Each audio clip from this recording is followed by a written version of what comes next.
لا إله إلا الله محمد رسول الله عليه صلاة الله وآله والأحبة. Assalamualaikum warahmatullahi wabarakatuh. Dialog Nabi Yahya alaihissalam dengan Iblis laknatullah. Abu Muqatil meriwayatkan dari Salih bin Sa'id dari Abu Sahal dari Al-Hasan bahwa Rasulullah SAW bersabda, suatu ketika Iblis laknatullah sang pengingkar Allah Subhanahu wa Ta'ala mendatangi para nabi dan berbicara dengan mereka. Ia mendatangi semua nabi, mulai dari Nabi Nuh alaihissalam sampai Nabi Isa ibnu Maryam alaihissalam, serta kepada nabi-nabi yang hidup di antara keduanya. Hanya saja, tidak ada nabi yang paling banyak dan paling enak diajak bicara, kecuali Nabi Yahya ibnu Zakaria alaihissalam. Suatu hari Iblis menemuinya. Ketika Iblis itu hendak pergi, Nabi Yahya alaihissalam berkata kepadanya, Abu Murrah. Nama sebenarnya adalah Al-Haris dan gelarnya adalah Abu Murrah. Allah Subhanahu wa Ta'ala menyebutnya dengan nama Iblis karena ia terputus dari segala kebaikan dan rezeki saat disuruh sujud kepada Nabi Adam alaihissalam. Nabi Yahya alaihissalam berkata kepada Iblis, Abu Murrah, aku ingin meminta satu hal kepadamu dan aku harap kamu tidak menolaknya. Iblis menjawab, ya, aku akan mengabulkan untukmu, wahai Nabi Allah. Nabi Yahya alaihissalam pun menyampaikan maksudnya. Aku ingin kamu menampakkan bentuk dan rupa aslimu, serta memperlihatkan berbagai bentuk perangkapmu yang kamu pergunakan untuk membinasakan dan mencelakakan manusia. Mendengar permintaan Nabi Yahya alaihissalam itu, Iblis berkata, Anda meminta sesuatu yang sangat berat. Permintaan Anda membuatku berada dalam kesulitan. Namun aku tidak bisa menolak permintaanmu. Hanya saja, aku harap jangan sampai ada orang lain bersama Anda yang melihatku. Akhirnya, keduanya pun bersepakat untuk bertemu pada esok harinya di saat siang. Pada keesokan harinya, pada saat yang telah ditentukan, Iblis tiba-tiba muncul dan berdiri di hadapan Nabi Yahya alaihissalam. Ia melihat ketentuan Allah Subhanahu wa Ta'ala yang agung. Tiba-tiba, Iblis tadi berubah bentuk menjadi mirip hewan yang buruk dan menakutkan. Bentuk fisiknya seperti babi, wajahnya seperti wajah kera, dan matanya memanjang sama seperti mulutnya. Ia tidak memiliki janggut, rambut kepalanya jarang dan mengarah ke atas. Ia memiliki 4 tangan, 2 tangan di bahu dan 2 tangan lagi di keningnya. Jari-jari tangannya ada 6, hidungnya menghadap ke atas. Ia memiliki belalai. Wajahnya mempunyai tengkuk, kedua matanya kabur. Ia pincang, bungkuk dan memiliki sayap. Baju yang dipakainya berkerut dan robek. Di atasnya ada berhala orang Majusi. Beberapa cangkir kecil mengantung di ikat pinggangnya. Lalu di sekitar bajunya ada 6 jenis minuman dengan warna yang beraneka ragam, seperti putih, hitam, merah, kuning, dan hijau. Di tangannya ada lonceng besar. Di atas kepalanya terdapat telur yang di tengahnya ada besi yang panjang.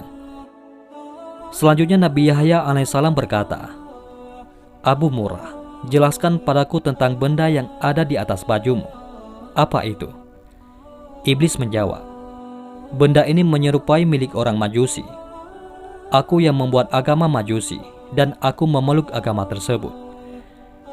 Nabi Yahya alaihissalam kembali bertanya, jelaskan padaku tentang cangkir kecil yang bergantung di ikat pinggangmu bagian depan. Iblis menjawab, wahai Nabi Allah, di dalamnya ada berbagai syahwat dan jerat perangkapku. Yang pertama-tama, aku jadikan alat untuk menjerat orang mukmin adalah wanita. Apabila dia tetap bisa taat kepada Allah Subhanahu wa Ta'ala, maka aku akan mendatanginya lewat pengumpulan harta haram agar dia tamak untuk mendapatkannya. Apabila dia tetap taat kepada Allah Subhanahu wa Ta'ala dan hidup zuhud, aku akan mendatanginya lewat minuman memabukkan sehingga aku bisa mendatangkan semua syahwat ini kepadanya. Aku memastikan ada sebagian perangkap itu yang memperdaya orang mukmin, meski dia termasuk manusia paling warak sekalipun. Nabi Yahya alaihissalam bertanya, "Apa bentuk jerat tersebut?" Iblis menjawab, "Nabi Allah, jerat itu berupa berbagai bentuk aksesoris dan perhiasan wanita. Salah satu dari aksesoris dan perhiasan itu selalu mewarnai baju wanita, sehingga sesuai dengan wanita yang memakainya. Para lelaki pun akan terpikat melihat perhiasan yang melekat pada wanita itu." Nabi Yahya alaihissalam bertanya, "Apa lonceng yang ada di tanganmu itu?" Iblis menjawab, "Nabi Allah, ini adalah kumpulan sumber dari alat musik seperti kecapi, rebab, suling, gendang, dan berbagai jenis alat musik yang ada di tengah-tengah masyarakat. Mereka berkumpul di pesta kemaksiatan dengan membawa salah satu alat musik itu. Lalu mereka bernyanyi, bersenang-senang, dan memainkan musik. Setiap kali melihat hal itu, aku segera memainkan lonceng ini, sehingga suaranya bercampur dengan suara musik mereka. Dengan begitu, mereka bertambah senang dan bertambah semangat dalam bermusik. Ketika mendengarnya, ada di antara mereka yang mengeluarkan telunjuknya. Ada pula di antara mereka yang menghentakkan kepalanya, dan ada pula yang bertepuk tangan. Ini terus-menerus mereka lakukan sampai mereka puas." Nabi Yahya alaihissalam bertanya, "Telur yang ada di kepalamu, itu telur apa?" Iblis menjawab, "Jauhilah diriku dan perangkapku, seperti yang telah dijelaskan oleh para nabi, orang-orang soleh, para ahli ibadah, dan mereka yang wara. Anda harus menjaga diri dari godaanku, seperti halnya kepalaku yang menjaga telur ini dari segala bencana." "Bencana apa itu?" tanya Nabi Yahya alaihissalam kepada iblis. "Laknat dan kutukan," jawab sang iblis. Nabi Yahya alaihissalam kembali bertanya, "Kemudian apa besi panjang yang ada di tengahnya?" Iblis menjawab, "Besi panjang adalah alat yang aku pakai untuk membolak-balik hati orang soleh." Nabi Yahya alaihissalam berkata, "Tinggal satu lagi." "Apa itu?" tanya si iblis. Nabi Yahya alaihissalam kemudian melanjutkan, "Mengapa bentukmu sangat buruk dan jelek?" Iblis menjawab, "Nabi Allah, ini karena nenek moyang Anda, yaitu Nabi Adam alaihissalam. Tadinya aku dari golongan malaikat yang mulia. Aku tidak pernah mengangkat kepalaku dari sujud yang kulakukan selama 400.000 tahun. Namun, aku melanggar perintah Tuhan dengan tidak bersujud kepada Nabi Adam alaihissalam. Allah subhanahu wa ta'ala pun murka kepadaku dan melaknatku. Aku pun berubah dari bentuk malaikat kepada bentuk setan. Padahal tadinya di antara malaikat tidak ada yang rupanya lebih bagus dariku. Aku pun menjadi buruk, menakutkan seperti yang Anda lihat sekarang." Nabi Yahya alaihissalam melanjutkan pertanyaannya, "Apakah kamu pernah memperlihatkan dirimu dan perangkapmu ini kepada orang lain?" Iblis menjawab, "Tidak pernah. Demi Tuhan, semua ini tidak pernah dilihat oleh manusia. Hanya Anda satu-satunya yang aku muliakan dengan ini." Nabi Yahya alaihissalam pun berkata, "Sungguh beruntung aku jika kamu mau menjawab dua pertanyaanku. Yang satu umum dan yang satu lagi bersifat khusus." Iblis menjawab, "Tanyakanlah wahai Nabi Allah." Nabi Yahya alaihissalam bertanya, "Terangkanlah padaku sesuatu yang paling menjadi harapanmu, yang paling menguatkan punggungmu, yang paling menghibur juru tulismu, yang paling menyenangkan matamu, dan yang paling mengembirakan hatimu." Iblis menjawab, "Nabi Allah, aku khawatir Anda menceritakan hal ini kepada orang lain, sehingga mereka akan menjaga diri dari hal itu. Dengan begitu, semua tipu muslihatku akan gagal." Nabi Yahya alaihissalam berkata, "Dalam kitab suci, Allah subhanahu wa ta'ala telah menceritakan kondisimu. Berikut tipu muslihatmu kepada para nabi dan walinya. Mereka pun telah menjaga diri dengan cara mereka. Sementara orang-orang yang sesat, kamu pasti lebih bisa menguasai mereka. Kamu dapat mempermainkan mereka seperti tongkat yang dipukulkan kepada bola. Keteranganmu kepada mereka tidak lebih diperhatikan dan dicamkan daripada ucapan Allah subhanahu wa ta'ala." Iblis kemudian menjelaskan, Nabi Allah, hal yang paling aku harapkan dan paling menyenangkan diriku adalah wanita. Ia merupakan jerat, perangkap, dan anak panah yang selalu tepat mengenai sasaran. Aku selalu berhasil dengan mereka. Aku berhasil menjatuhkan wanita dalam kebinasaan. Ketika menggoda para ahli ibadah, ulama, mereka bisa mengalahkanku. Lalu aku kirimkan pasukan untuk menyerang mereka, tetapi pasukan tersebut pun kalah. Pada saat demikian, aku ingat dengan wanita, sehingga diriku menjadi tenang, amarahku menjadi reda, emosiku lenyap, jiwaku menjadi tenang, dan kekuatanku menjadi bertambah. Seandainya wanita itu bukan dari keturunan Nabi Adam alaihissalam, pasti aku akan bersujud kepada mereka. Mereka adalah maduku, jimat mereka ada padaku. Setiap mereka memiliki kebutuhan, maka aku berusaha membantu mereka untuk memenuhi kebutuhannya. Pasalnya, mereka adalah harapanku, sandaranku, gantunganku, orang kepercayaanku, dan pembantuku. Kemudian Nabi Yahya alaihissalam bertanya, "Apa manfaat yang kamu dapatkan dengan menyesatkan manusia? Dengan apa kamu menguasai manusia?" Iblis menjawab, "Allah Subhanahu wa Ta'ala menciptakan kesenangan dan kesedihan. Allah Subhanahu wa Ta'ala juga menciptakan yang halal dan yang haram. Dia memberikan pilihan di antara keduanya kepadaku saat Nabi Adam alaihissalam diciptakan. Aku memilih syahwat dan kesenangan. Aku juga memilih yang haram, yang keji, dan yang mungkar, sehingga semua itu yang menjadi kecerendungan dan seleraku. Allah Subhanahu wa Ta'ala juga memberikan pilihan kepada Nabi Adam alaihissalam. Namun Nabi Adam alaihissalam memilih kesedihan, ibadah, dan yang halal, sehingga semua itu menjadi tuntutan dan harapannya. Semua itu menjadi harta dan dagangannya, sementara yang sebaliknya telah menjadi harta dan daganganku. Kebutuhan dan keinginan seseorang merupakan nyawa kehidupannya. Jika kehidupannya hilang, orang itu pun binasa. Betapa banyak makhluk Allah yang ketika kebutuhan, keinginan, dan tekadnya hilang, dia segera mati dan binasa. Demikian pula dengan hal ini.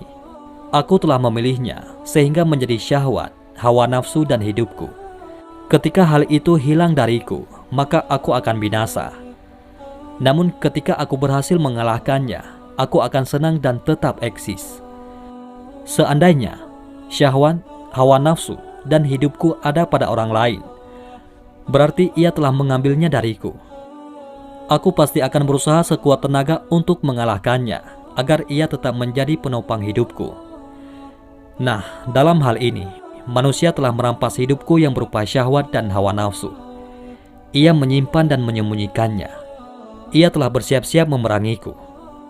Oleh karenanya, tidak ada jalan lain bagi si pemilik asli untuk mendapatkan haknya kecuali dengan berperang dan mengalahkan manusia yang zalim itu. Itulah kondisiku dan demikianlah aku senang ketika bisa mengalahkannya." Nabi Yahya alaihissalam kembali bertanya, "Apa bentuk kezaliman manusia sehingga kamu mengatakannya zalim?" Iblis menjawab, "Bentuk kezalimannya adalah dia merampas hawa nafsuku dan menyimpannya di tempat miliknya.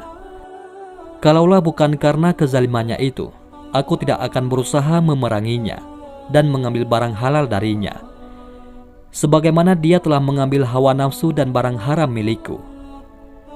Nabi Yahya alaihissalam bertanya lagi, "Bukankah tidak masuk akal kalau kamu ingin mengambil kembali hawa nafsumu? Padahal kamu gembira kalau dia mempergunakannya, dan bersedih kalau dia tidak mempergunakan hawa nafsumu dalam segala urusannya." Iblis menjawab, "Kalau dia mempergunakan hawa nafsuku, aku tidak bersedih, tetapi gembira, karena berarti ia telah memenuhi kebutuhanku. Aku malah bersedih kalau dia tidak mempergunakannya. Aku tidak meminta kebutuhanku itu, karena ia telah mengambilnya dariku. Aku juga tidak berharap dia mengembalikannya, sebab hal itu telah melekat padanya. Namun aku ingin dia mempergunakannya. Ketika ia mempergunakannya, maka itu berarti dia telah memberikan kepadaku apa yang menjadi keinginan, pilihan, dan hidupku. Dia adalah bagian dari diriku. Jika dia mempergunakan harapanku, maka itu berarti dia telah membuatku hidup dan bahagia. Pasalnya, dia mempergunakan sesuai maunya. Akan tetapi, kalau dia tidak mempergunakannya, maka itu berarti hawa nafsu tersebut tersimpan seperti tahanan. Jika dia berada dalam keadaan terkekang dan terikat, padahal dia adalah nyawa kehidupanku, sehingga seolah-olah aku dipenjara dan terikat, maka aku menjadi sedih. Dengan begitu, dia mengganti kehidupanku dengan kematian. Oleh karena itu, aku berusaha dengan berbagai cara dan mendatanginya dengan segala tipu daya. Aku kerahkan segala perangkat dan sarana. Aku keluarkan semua hiburan berikut alat-alatnya. Lalu aku pukul, aku gerakkan, dan aku lambaikan dengan dia melihatnya. Dengan cara itu, dia mulai bermusik dengan semangat. Dia juga mempergunakan hawa nafsu yang ada padanya yang merupakan nyawa dan syahwatku. Aku pun menjadi hidup dan bahagia sampai dia menemukan jalan untuk bergerak dan terlepas dari pohon tersebut. Inilah yang belum aku sebutkan oleh siapapun juga semenjak aku diciptakan. Seandainya aku tidak melihat kelebihan dan kemuliaan yang Anda miliki, aku tidak akan menerangkan semua ini pada Anda. Nabi Yahya alaihissalam kemudian berujar, "Tinggal satu lagi pertanyaan bersifat khusus dan pribadi yang ingin aku tanyakan padamu." Iblis menjawab, "Iya, tanyakanlah." Nabi Yahya alaihissalam melanjutkan pertanyaannya, "Apakah kamu menemukan peluang untuk menggoda diriku dalam pandangan, ucapan lisan, atau itikat kalbu?" Iblis menjawab, "Secara umum memang tidak ada. Hanya saja, ada satu hal dari Anda yang menarik bagiku. Meski begitu, itu sudah cukup bagiku. Ada satu pintu utama yang bisa aku manfaatkan untuk menggoda diri Anda." Ketika mendengar pernyataan iblis tersebut, wajah Nabi Yahya alaihissalam menjadi suram. Beliau bingung, hatinya bersedih, jiwanya terperanjat dan kaget. Nabi Yahya alaihissalam berkata, "Apakah itu?" Iblis menjawab, "Anda adalah orang yang banyak makan. Kadangkala Anda terlalu banyak makan, sehingga menyebabkan pencernaan Anda tidak sehat. Kondisi Anda juga menjadi lemah, mengantuk, malas, dan menggampang tidur. Kadangkala Anda tidur di saat Anda harusnya bangun di tengah malam untuk beribadah. Ini yang menarik bagiku dari diri Anda." Nabi Yahya alaihissalam berkata, "Dengan kondisi tersebut, kamu mendapatkan kesempatan untuk menggodaku?" Iblis menjawab, "Iya." Nabi Yahya alaihissalam berkata, "Apa yang membuatmu gembira dengan itu?" Iblis menjawab, "Anda tidak mencamkan apa yang aku sebutkan pada Anda. Aku akan menggiring Anda pada sesuatu yang dibenci oleh Allah Subhanahu wa Ta'ala, yang tentu saja menjadi sesuatu yang aku sukai. Sebaliknya, sesuatu yang disukai Allah Subhanahu wa Ta'ala adalah sesuatu yang aku benci. Ketika manusia memilih sesuatu yang aku benci, aku tidak berdaya atasnya, sehingga aku berusaha sekuat tenaga untuk menipunya sampai dia memilih apa yang aku sukai. Semua itu aku lakukan karena hidupku bergantung pada apa yang aku sukai, disukai pula oleh manusia. Sebaliknya, kematian, kebinasaan, kehinaan dan kelemahanku terletak pada apa yang aku benci dimanfaatkan oleh manusia. Ketahuilah, yang aku benci itu adalah barang yang halal, yang baik serta kesedihan. Sedangkan yang aku sukai itu adalah barang yang haram, yang buruk serta kesenangan. Allah Subhanahu wa Ta'ala telah mengingatkanmu dengannya. Anda cukup beruntung, wahai Yahya." Iblis mengatakan itu karena dia telah memberitahukan kesempatan yang mungkin didapatnya dari Nabi Yahya alaihissalam. Nabi Yahya alaihissalam bertanya, "Sepanjang hidupku, hanya itu kesempatan yang bisa kamu dapatkan dariku?" Iblis menjawab, "Iya, tidak ada lagi kecuali itu." Nabi Yahya alaihissalam kemudian menegaskan, "Aku berjanji kepada Allah Subhanahu wa Ta'ala untuk tidak meninggalkan dunia dalam kondisi kenyang." Mendengar hal itu, iblis menjadi marah dan sedih. Sebab Nabi Yahya alaihissalam telah melakukan antisipasi tipu daya iblis. Ia berkata, Anda telah menipuku dan membuatku kesal. Harapanku pun sirna dari menggoda Anda." Kemudian iblis pun meninggalkan Nabi Yahya alaihissalam dengan sangat murka.